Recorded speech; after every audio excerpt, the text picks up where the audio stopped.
ہے تو پانی پی لے، 3 دن ہو گئے ہیں تجھے بھی پانی میسر نہیں ہوا ہے۔ اب وہ گھوڑا جو ہے، جانور جو ہے، وہ بھی جانتا ہے کہ اہل بیت کی محبت کیا ہوتی ہے،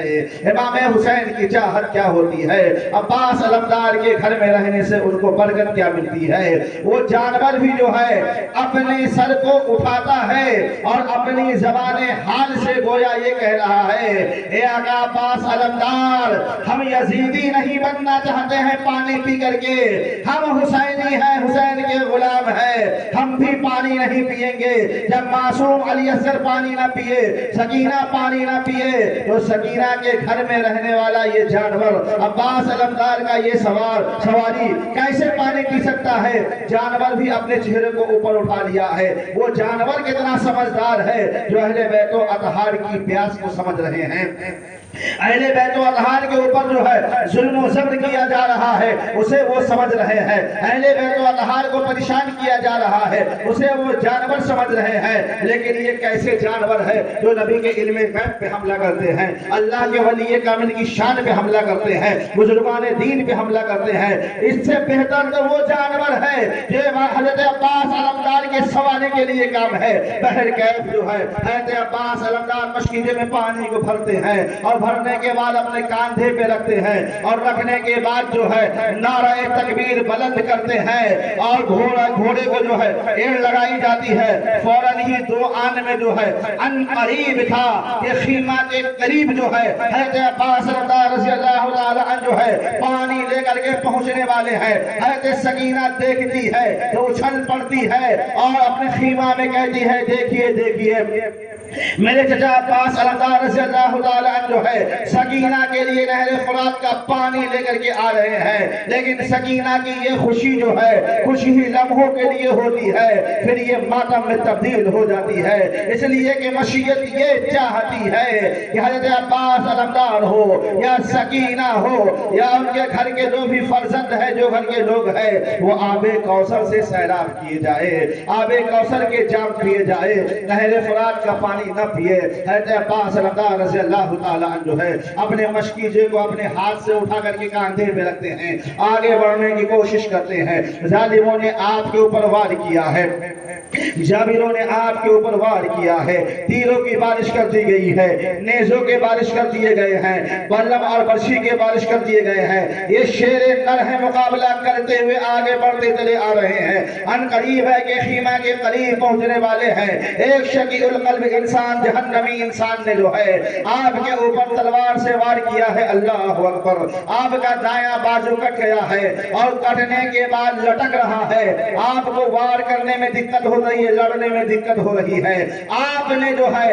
اپنے دستے مبارک کو جو ہے اپنے پاؤں شریف کے نیچے دبا کر کے کھینچ لیا ہے۔ اللہ اکبر! اپنے لٹکتے ہوئے ہاتھ کو جو ہے کھینچ لیا ہے اور کھینچ کر کے باہر کر دیا ہے۔ اب پانی کے مشکیزے کو جو ہے اپنے دانت سے دباتے ہیں اور دوسرے ہاتھ سے وار کرتے ہوئے چلے جا رہے ہیں، کوفیوں کو وصل جہنم کرتے ہوئے چلے جا رہے ہیں۔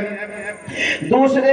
بدبخت انسان نے جو ہے آپ کے دوسرے ہاتھ پر بھی جو ہے تلوار سے وار کر دیا ہے۔ اب دوسرا ہاتھ بھی جو ہے آپ کا کٹ گیا ہے، اب دونوں ہاتھ کٹے ہوئے ہیں۔ حضرت عباس علمدار رضی اللہ تعالیٰ جو ہے وہ مرد مجاہد کا نام ہے، وہ اللہ کے نبی کریم صلی اللہ علیہ وسلم کے پیارے نواسے کا نام ہے، وہ مقدس شخصیت کا نام ہے جنہوں نے میدان کربلا میں عظیم کارنامہ انجام دیا ہے اور امام حسین کا ساتھ دیا ہے، امام حسین کے ساتھ وفا کی زندگی بسر فرمائی ہے۔ ان قریب آپ نے مشکیزے میں جو پانی بھرا ہوا تھا اپنے دانت سے دبا کر کے جو ہے خیمے کے قریب پہنچنے والے ہیں۔ عمر و سعد چلا اٹھتا ہے، شمع اور عبداللہ ابن زیاد پکار اٹھتا ہے، اے شام کے بہادروں تمہاری غیرت کہاں چلی گئی، اے شام کے بہادروں تمہاری مردانگی کہاں چلی گئی، اے شام کے بہادروں تمہاری ہمت کہاں چلی گئی۔ یہ حضرت عباس علمدار ہے، ان کے قریب نہ جانا، دور دور سے ہی ان کے اوپر حملہ کرو اور ان کے اوپر اب تیر کی بارش کر دو۔ یہ جو پانی مشکیزہ کو اپنے دانت سے دبا کر کے لے جا رہے ہیں، خدا کی قسم اگر امام حسین کے خیمے میں جو ہے ایک بند بھی نہر فرات کا پانی پہنچ گیا تو صبح قیامت تک یہ جنگ ختم نہیں ہو سکتی ہے، صبح قیامت تک یہ جنگ جو ہے